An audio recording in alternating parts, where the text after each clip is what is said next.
الحمدللہ وکفا والصلاة والسلام علی سید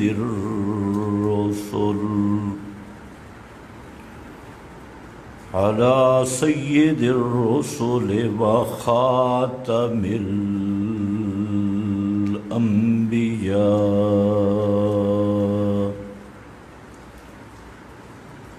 اما بعد فاعوذ باللہ من الشیطان الرجیم بسم اللہ الرحمن الرحیم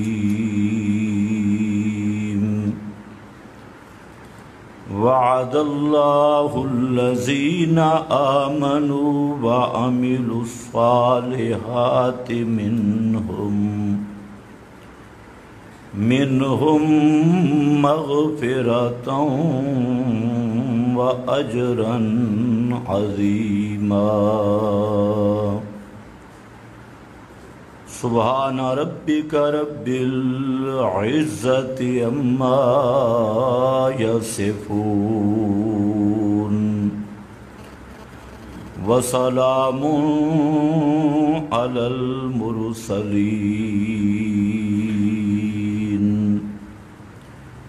والحمد للہ رب العالمین۔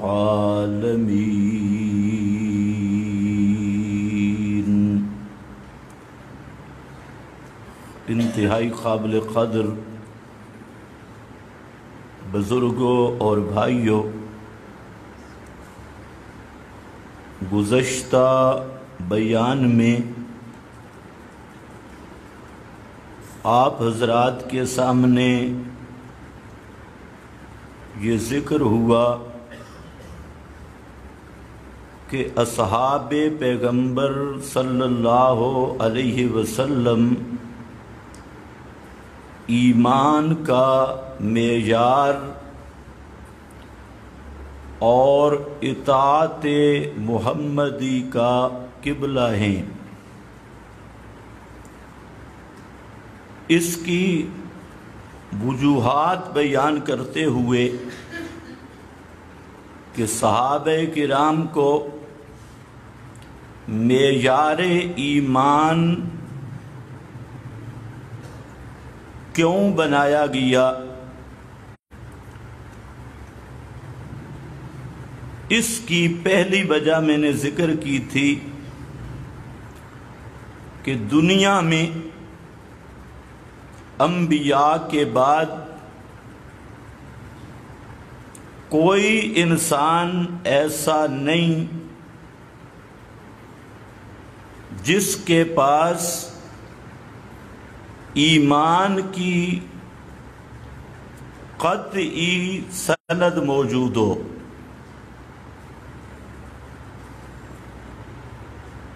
چاہے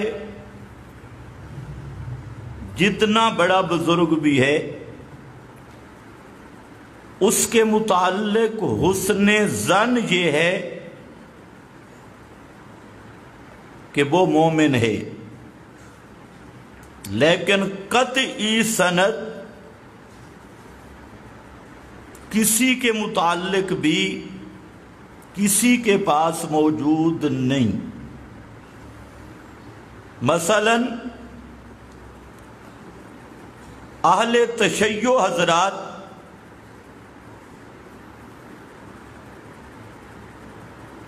جن کو اپنا امام مانتے ہیں اور امام معصوم ہونے کا دعویٰ کرتے ہیں اور منصوص ہونے کا دعویٰ کرتے ہیں، تو ان میں زین العابدین سے لے کر 12واں امام تک کسی امام کا نہ نام کی سند اللہ نے نازل کی، نہ ایمان کی سند اللہ نے نازل کی۔ یہ بات ذرا قابل غور ہے کہ زین العابدین سے لے کر 12ویں تک دنیا میں کسی رافضی میں یہ جرت نہیں کہ معصوم ہونا تو دور کی بات، منسوس ہونا تو دور کی بات، ان حضرات کا مومن ہونا بھی کسی قطعی سند سے ثابت نہیں۔ البتہ ہم ان کے بارے میں بھی حسن ظن رکھتے ہیں۔ اسی طرح میں نے یہ عرض کیا تھا، کچھ حلقوں میں تھوڑا سا بخار بھی ہوا لیکن انشاءاللہ سیٹ ہو جائے گا، کہ بڑے بڑے ائمہ، امام بخاری رحمت اللہ علیہ جو امیر المومنین فی الحدیث ہے، اپنے وقت کے امام، امام مسلم، امام ابو داؤد، ابن ماجہ، ترمذی، نسائی، طحاوی، امام ابو حنیفہ رحمت اللہ علیہ، امام احمد، شافعی، مالک، بڑے بڑے ائمہ، ان کے بھی ایمان کے متعلق حسن ظن ہے۔ اللہ تعالیٰ کی طرف سے کوئی قطعی سند ان ائمہ کے متعلق بھی موجود نہیں۔ یہ جملہ کڑوا ہے، اس سے بہت سارے صوفیوں کو 3 دفعہ وضو کی ضرورت پڑتی ہے، لیکن ہے اسی طرح۔ حسن ظن ہے، سند اللہ تعالیٰ کی طرف موجود نہیں۔ تو اس آسمان کے نیچے، زمین کے اوپر فقط جماعت صحابہ کی ہے جن کی قطعی سند اللہ کی طرف سے منزل موجود ہے۔ اس لیے صحابہ کو معیار ایمان بنایا گیا کہ ان کے ایمان کی سند قطعی ہے، اللہ تعالیٰ کی طرف سے موجود ہے، اور پھر وہ سند کسی ایک موقع کی نہیں۔ اگر آپ قرآن کا مطالعہ کریں تو آپ کو نظر آئے گا ہجرت سے پہلے وہ مومن ہیں، اس کی شہادت قرآن نے دی۔ ہجرت کے وقت وہ مومن ہیں، اس کی سند سپیشل قرآن میں ہے۔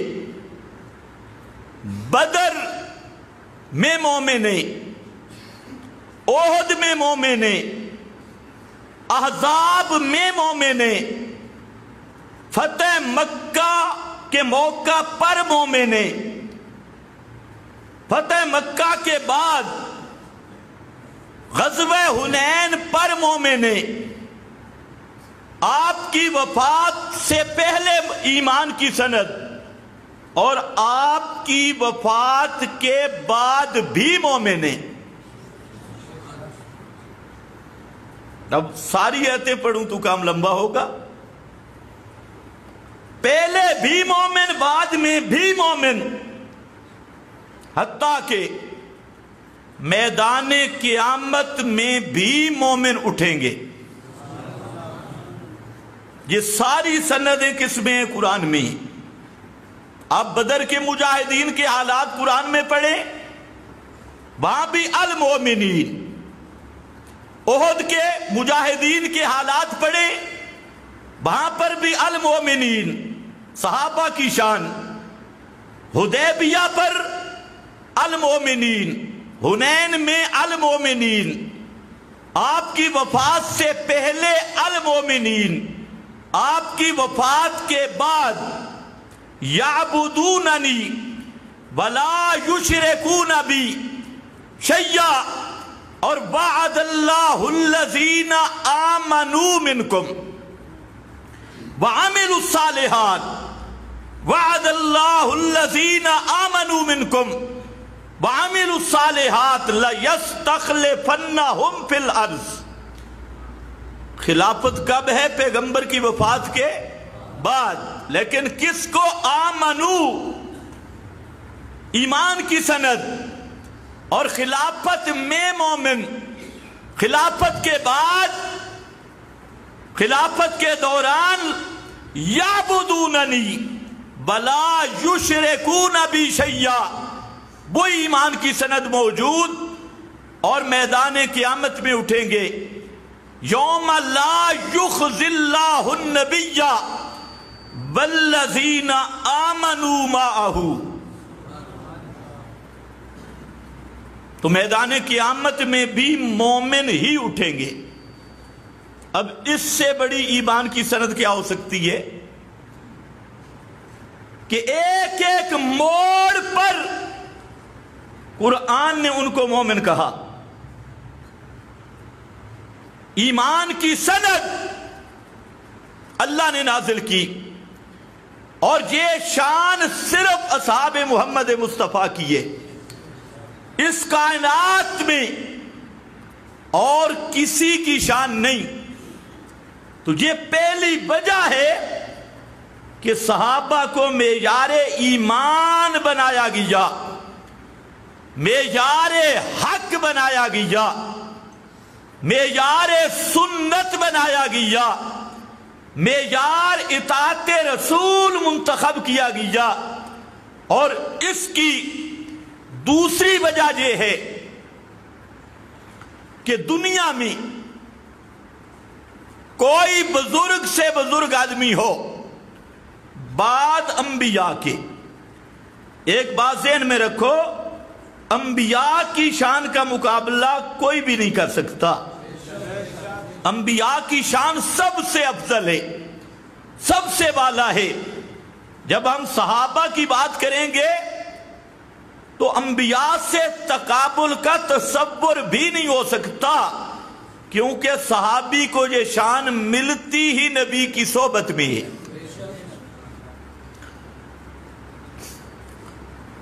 لیکن جہاں مسئلہ بڑا عجیب ہے، پورا قرآن پڑھے، قرآن انبیاء کے واقعات بیان کرتا ہے، لیکن صحابہ کے نمبر آیا تو صحابہ کے اوصاف بیان کرتا ہے۔ یہ بھی عجیب نکتہ ہے کہ آپ پڑھیں حضرت نوح کا واقعہ آیا، حضرت ہود کا واقعہ آیا، حضرت موسیٰ کا واقعہ آیا، اور انبیاء کرام کے واقعات قرآن نے ذکر کیے، لیکن اصحاب محمد مصطفیٰ صلی اللہ علیہ وسلم کے اوصاف قرآن نے بیان کیے، پھر اوصاف بھی اس کمال کے ساتھ کہ جو سیغے، جو کلمات انبیاء کی شان میں ذکر کیے، انہی کلمات کو صحابہ کی شان میں ذکر کیا۔ یہ لمبا موضوع ہو جائے گا، اس لیے واپس آ جاؤ۔ دوسری وجہ، کوئی بڑے سے بڑا آدمی اس کے متعلق اس کے اخلاص کا حسن ظن ہو سکتا ہے، ظاہر ہم دیکھتے ہیں لیکن باطن کی گارنٹی ہم نہیں دے سکتے کہ اس کے اندر کیا ہے۔ بسا اوقات آپ دیکھیں اتنی داڑھی والا ہوتا ہے حاجی، لیکن چٹا بے ایمان، کوئی گارنٹی دے سکتا ہے؟ بسا اوقات ہو لمبی اذانیں دینے والا اور 70 حج کرنے والا، گھٹنوں پر شلواریں رکھنے والا، وہ بھی ڈاکو، چور، لٹیرا، اندر کا بد باطن، بدبخت نکلتا ہے۔ اس لیے ظاہر کو ہم دیکھتے ہیں لیکن کسی کے باطن کی گارنٹی نہیں۔ کیا ہے آپ کے پاس کوئی؟ حسن ظن ہے لیکن اندر کی گارنٹی نہیں ہے۔ جب مولویوں کی نہیں، باقی محکمے کو بھی چھوڑو۔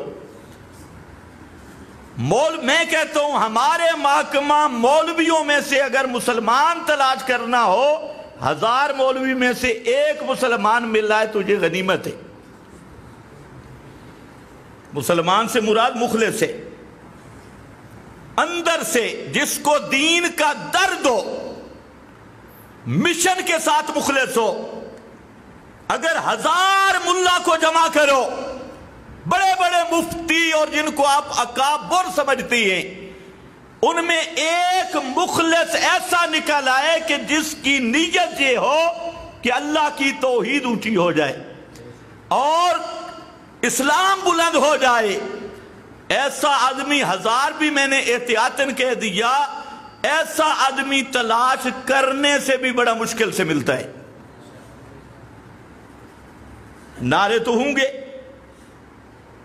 آج کل سیزن ہے نعروں کا، لیکن اگر ہم اندر بیٹھ کے مراقبہ کریں کہ ہمارے دل میں دین کا کتنا درد ہے، مشن کے ساتھ کتنا اخلاص ہے،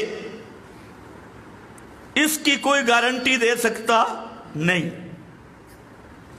یہ بھی صرف صحابہ کی جماعت ہے کہ جن کے اندر کی گارنٹی اللہ نے دی ہے۔ ظاہر کا معاملہ وہ اتنا نہیں قرآن نے بیان کیا۔ پورا قرآن پڑھ لیں، قرآن صحابہ کے اندر کا معاملہ چھیڑتا ہے، باطن کا صدق اور وفا اور اخلاص اس کو قرآن بیان کرتا ہے۔ تو باقی جتنے صحابہ کے بعد جو بھی ہے اس کے اندر کا گواہ کوئی بھی نہیں، اندر کی گارنٹی نہیں، ظاہر پہ حکم ہے۔ لیکن صحابہ وہ ہیں کہ جن کے باطن کی شہادت قرآن نے دی ہے۔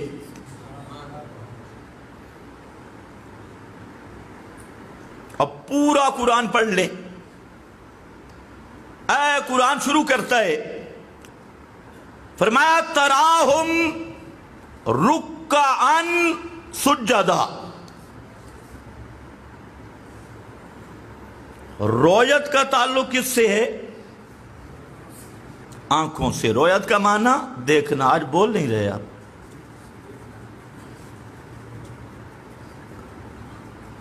کوئی مسئلہ ہے؟ تراہم رکعن سجدا،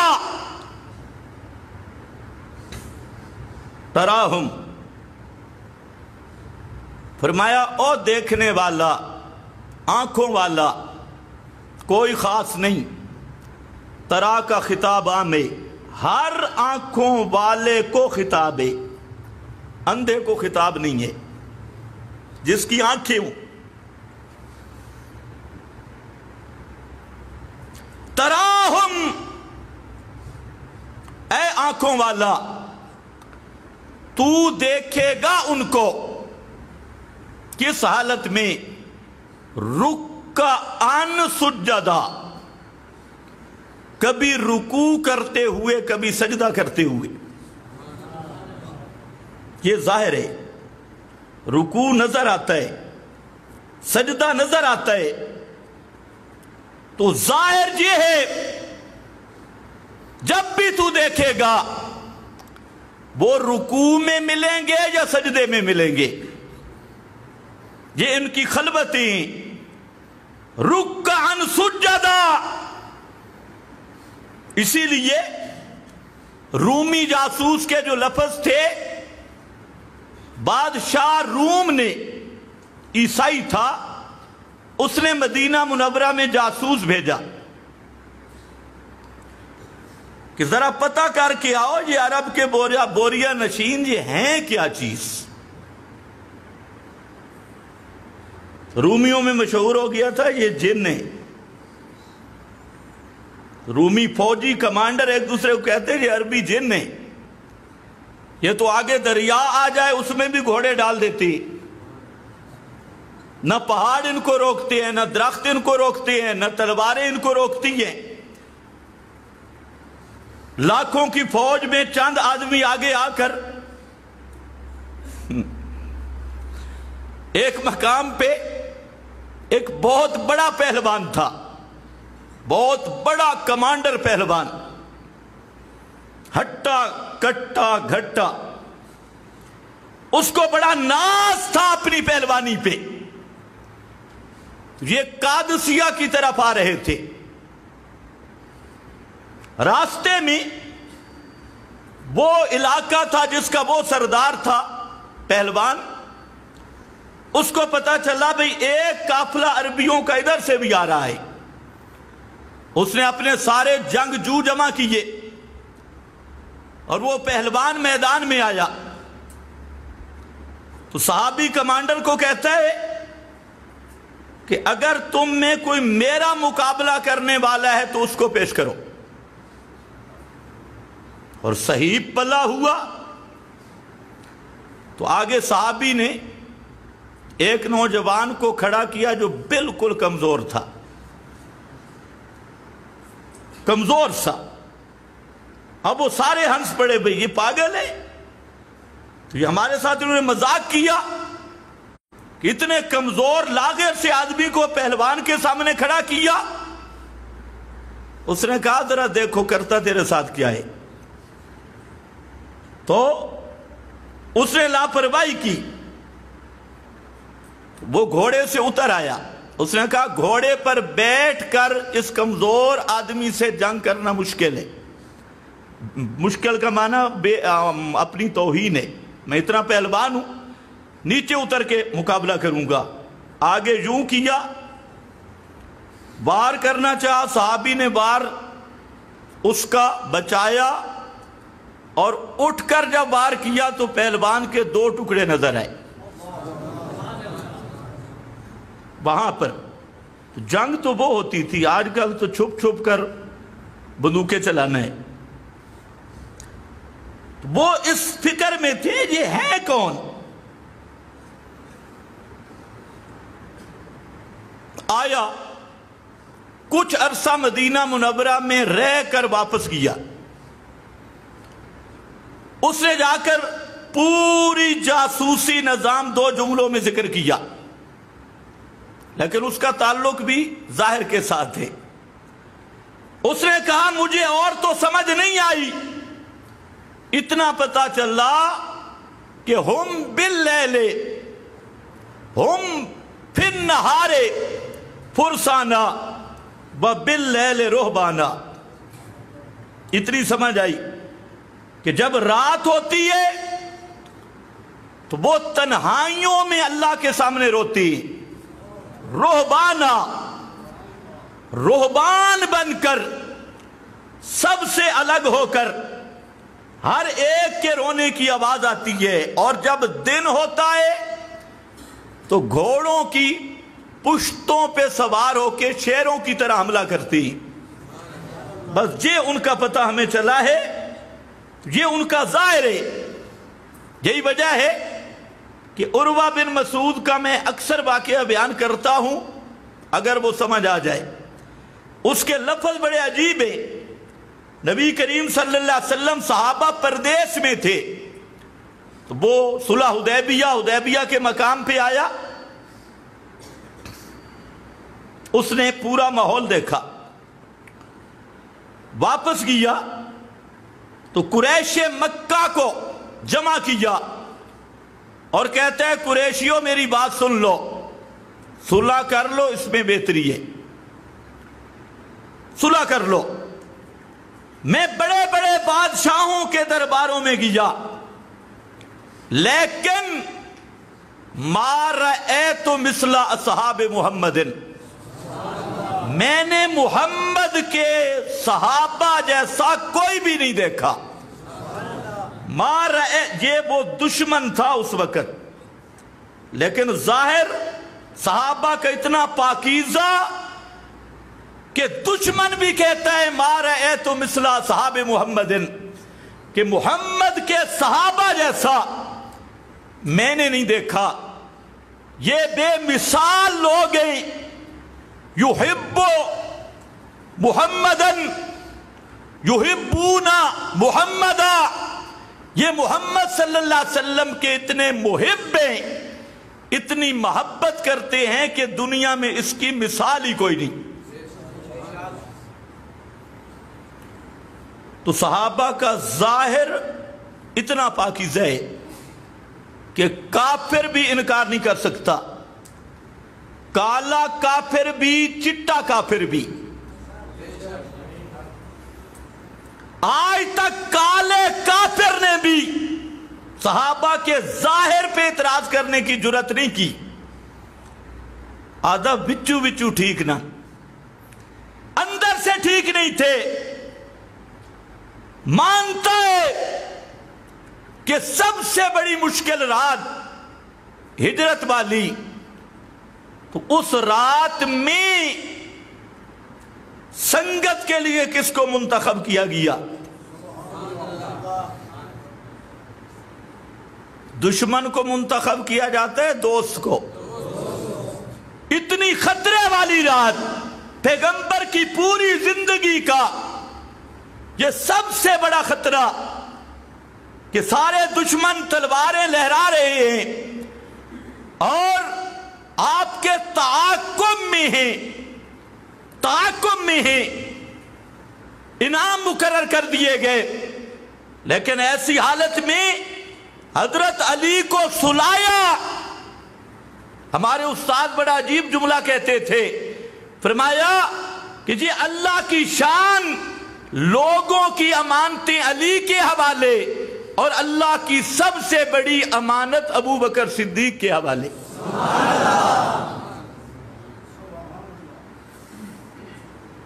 اب کسی کالے کو کہے کرے انکار،